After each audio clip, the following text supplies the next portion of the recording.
নিয়ে তাদের জন্য আমরা আলাদা। যদি কোন হিন্দু ভাইয়ে বলে আমার বাড়িতে পূজা আসতে লাগবো, বলে না সেটা মানি না, আমি পূজার যাইতাম পারি না বাইরে, তোমার লাগে আমার ব্যবহার সালাদিরা সবকিছু ঠিক আছে, কিন্তু আমাদের ইসলাম ধর্মে নিষিদ্ধ করছে আমরা এক আল্লাহ বলে বিশ্বাস করি, আমরা কখনো পূজা করি না, আমরা কোনো গাছের পূজা মূর্তির পূজা করি না, তবে আমরা কোনোদিন কোন ধর্মের উপর আঘাত করতে চাই না, আমরা নিষিদ্ধ করি না। আমরা যত দাওয়াত যেতাম পারি, বেমারি দেখা যেতাম পারি, কোন একজন হিন্দু ভাই বেমার পড়ছে মারা গেছ সাহায্য করতাম পারি, বইয়া শ্মশান পর্যন্ত নিয়ে অগ্রসর করিয়া দিতাম পারি, কোনো বাধা নাই। এর জন্য আল্লাহর বন্দেগান আমরা মুসলমানের হক গুলা আদায় করতাম। ওয়াইয়াদাতুল মরিজ, বেমারির তুমি দেন বেমারি দেখার যাওয়া এটা মুসলমানের হক। ওয়াইত্তিবাউল জানাইজ, জানাজার নামাজের মধ্যে যাওয়া মুসলমানের হক।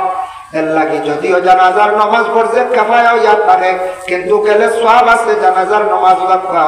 ওই জাবাতির দাওয়াত কোন মানুষে দিলে তার বাড়ি আপনি যাইতা খাইতাম, বিনা দাওয়াতে দাওয়াত খাওয়া হইলো কি আমাদের জন্য জায়েজ নাই, তবে কয়েক গুরুর লাগি দাওয়াত লাগে না, যাইতে পারবা। মিসকিন যারা হকির যারা আছে অসহায় এরা যাইতে পারবা, দাওয়াত লাগে না। নতুবা আজকে গ্রামে এক বাড়ির লাগা বাড়িতে মা দিবার আয়োজন হয়েছে, শিরনির ইন্তজাম করা হয়েছে, আম দৌড়ে দাওয়াত দেওয়া হয়েছে না, দাওয়াত চাইয়া চাইয়া দেওয়া হয়েছে, আমার দিছন না, আমি যাইতাম না। বিনা দাওয়াতে দাওয়াত খাবার যাইতাম না, যদি দাওয়াত পাই যাইতাম, দাওয়াত কিন্তু আদায় করা আমার লাগে হক। তবে মিসকিন হকির অসহায় এরার লাগে দাওয়াত জায়েজ আছে, তারার লাগে ধরা লাগে অসহায় ব্যক্তি। ওয়াতাশমিতুল আতিশ, মুসলমানের হক হইল গিয়া যদি কোনো মানুষে হাসি যে হাসির জবাবটা দেওয়া, এটা হইল গিয়া মুসলমানের হক। তার লাগে দোয়া করতে আল্লাহ তোমার রহম করো, ইয়া রাহমাকাল্লাহ। আসি দেনেওয়ালা কইতে আলহামদুলিল্লাহ, প্রশংসা করতে আল্লাহর, আর আমি শোনা মাত্র তারিফ করতাম, এই বন্দার লাগি দোয়া করতাম, ইয়া রাহমাকাল্লাহ, আল্লাহ আপনার কি ফরক রহম করো। ভাই মুসলমানের জন্য বিশেষ করিয়া দেখো এই দুনিয়ার জমিনের মধ্যে আমরা বিশেষ করিয়া সালাম আমরা এখন নরে দেই, তবে বাড়ির মধ্যে গিয়ে সালাম দেওয়া যায় যাচ্ছে নি বলে, বাড়ির মধ্যে ঘরের মধ্যে সালাম দিলে ফায়দা আছে বাবা। কোরআন শরীফের মধ্যে আল্লাহর যাতে ঘোষণা করেন, ইয়া আইয়ুহাল্লাযীনা আমানু লা তাদখুলু বুয়ুতান গায়রা বুয়ুতিকুম হাত্তা তাস্তানিসু ওয়া তুসাল্লিমু আলা আহলিহা।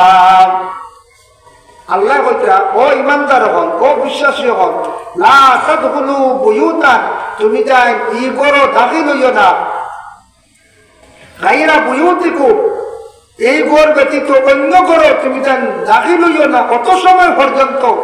যদি কোনো ঘর বাড়ি যাওয়ার পরে ইজাজত যদি হাও, তাহলে ঘর ঢুকিও, বিনা ইজাজতে তুমি যান ঘর যাইও না, বিনা ইজাজতে খেওরের ঘর যাওয়া জায়েজ নাই।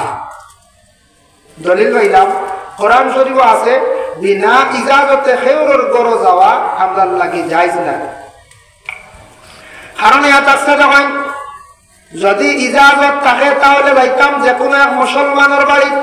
আমি গেছি মুসলমানের বাড়িতে গেছি, ও মুসলমানের বাড়িতে গেছি, যাওয়ার পরে আমি আওয়াজ দিলাম, আওয়াজ দেওয়ার লগে লগে যদি আমার রিসিভ করেন, আমার ডাক দেন, ঘর জায়গা দেন, যাইতাম। ডাক নাই, কোনো জবাব নাই, আমারে যাওয়ার কথা কইছেন না, বিনা ইজাজতে কোনো মানুষের ঘর আমি যাইতাম না, আমাদের জন্য যাওয়া নিষিদ্ধ। বলে দলিল কিতা? এই আয়াতের ব্যাখ্যা তাফসীর ইবনে কাসির, হাফিজ জামালউদ্দিন ইবনে কাসির রাহমাতুল্লাহি তাআলা আলাইহি একটা হাদিস আনছেন। হযরতে ওমরের বাড়ির মধ্যে আবু মুসা নামক এক সাহাবী গেছলা, গিয়া সালাম দিরা, আসসালামু আলাইকুম, আসসালামু আলাইকুম। ওমরের বাড়িতে গিয়ে সালাম দিছো, জবাব করতে কি আসছে না, আবু মুসা ঘুরিয়া গেছেন গিয়া। পরে ওমরে বুঝাইছেন, আমার বাড়িতে আইয়া গেছেন, বুঝছেন বাদে আবু মুসা কইল, মুসা তুমি আমার বাড়িতে গেলা কি? খেতে গেলা গুলিয়া? বলে আমি ইজাজত পাইছি না। বলে খেতে হয়েছে? বলে রাসূলুল্লাহ কইছেন, কোরআনের হুকুম জারি হয়েছে, আয়াত নাযিল হয়েছে, বিনা ইজাজতে খেওরের ঘর যাইতাম না। তখন উমরও দিকাম কিন্তু জানা আসলো না। উমরে উঠিয়া কইলে, তুমি ওকে টিকাইয়া যাও, না হইলে তোমারে মারবে। বুঝে উমর হয়ে ব্যক্তি, উমর হে ব্যক্তি বুঝাইতে যে ব্যক্তি নবীর বিপক্ষে কেউ মাতিলে গর্দন উড়াইতা, উমরে কইল তুমি টিকাইয়া দাও। তাফসীরে আজিজের মধ্যে লেখছেন একটা ঘটনা আনছেন, একদিন এক ইহুদি ব্যক্তি আরেকজন মুসলমান ব্যক্তি দুইজন রাসূলুল্লাহর কাছে গেছলাম, দুইজনের মধ্যে একটা বিবাদ সৃষ্টি হইল।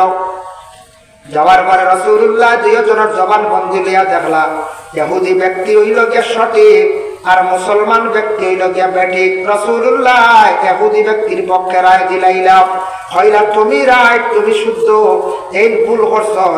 এই কথা শুনিয়া মুসলমান যে ব্যক্তি আসলে সে হালে কেমন হবে, মুসলমানের মধ্যে মুনাফিকে গুরাজন, মুনাফিক হইতে কোনো গালি নাই বাবা। কোরআনে মুনাফিক সম্পর্কে আছে, কোরআন মুনাফিক সম্পর্কে একটা সূরা পর্যন্ত নাযিল হইছে। ওই সময় মুনাফিক ব্যক্তি হইলা আমি বিচারের উপরে সন্তুষ্ট নাই, চলো যাই কিনা উমরের কাছে। দুইজন যাই গিয়া ইহুদি ব্যক্তি রাজি হইল, দুইজন গেলা গিয়া উমরের কাছে। উমরের কাছে যাওয়ার পরে উমরে কইলা কেন আসছ, বলেও কারণে দুইজনের মধ্যে একটা বিবাদ সৃষ্টি হয়েছে, আপনি উভয়ের বিবাদটা মিটাইয়া দেখবা।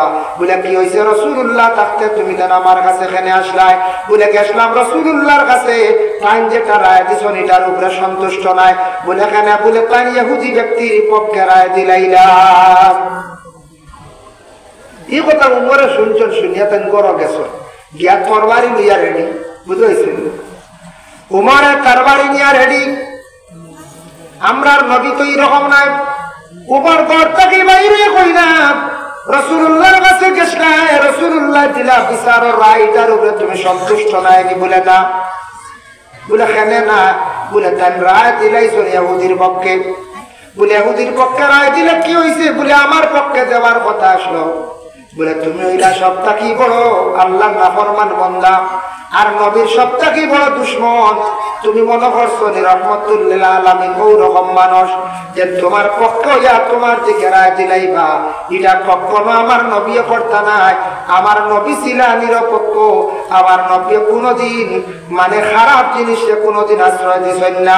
তাই তুমি সবটা কি বড় নবীর দুশমন, জমিন তোমার রাখতে চাইয়ার না। হযরত উমরে কি করছো? এই নিষ্ঠুর ব্যক্তিরে গর্দনা উড়াই দিলাম। এর লাগি বিচার এমন একটা জিনিস, বিচার করতে আমি মুসলমান, যে কোনো একজন মধ্যস্থ বিচারক আছেন, তাই বিচার করতে সময় হিন্দু মুসলমান খ্রিস্টান জৈন বৌদ্ধ এগুলা ব্যক্তান জীবনে রাখতাম। পরে আল্লাহর বান্দেগান বিশেষ করিয়া জিন্দেগির মধ্যে দয়া করে আমরা কোনোদিন এইভাবে কোনো ভেদ আমরা রাখতাম না। আমরা বলি না না এই মুসলমান এর পক্ষে রায় দেয় আর হেন অমুসলমান হেনর বিপক্ষে রায় দেয়, এটা আমাদের নবীর মধ্যে কখনো আসলো না। এটা আমরা নবীর মধ্যে কখনো আসলো না।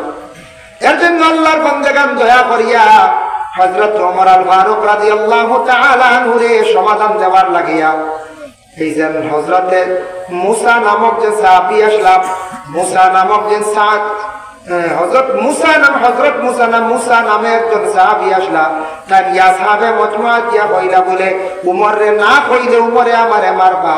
ওই সময় সাহাবে মজমুআর মানুষ উঠিয়া কইলা আচ্ছা ঠিক আছে, 9 বছরের বাচ্চাকে উমরতে কইলে উমরে মানি লইবা।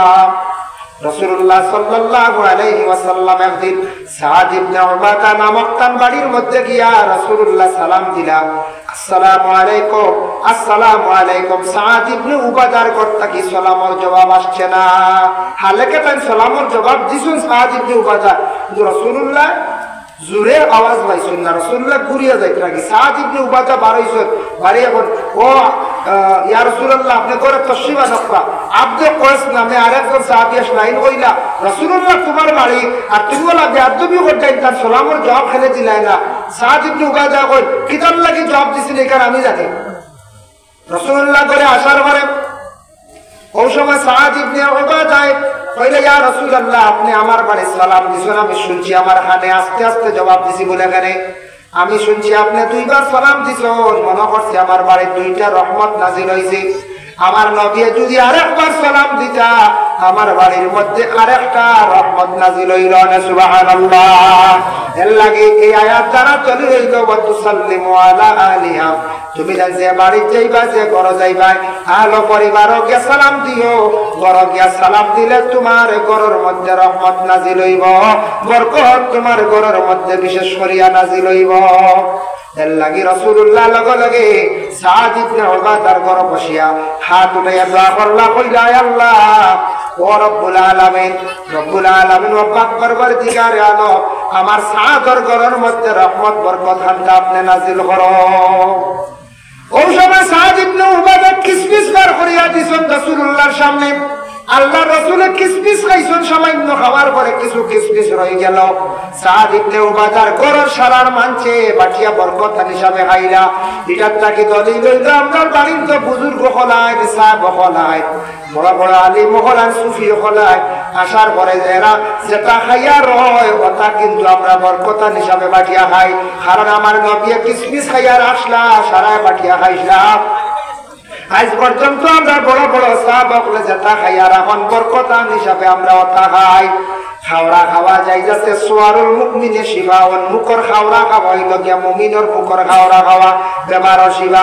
এর লাগি শর্ত হইল মুমিনের মুখর খাওয়া খাইতা, এর লাগি জেসার খাওয়া খাইতা না।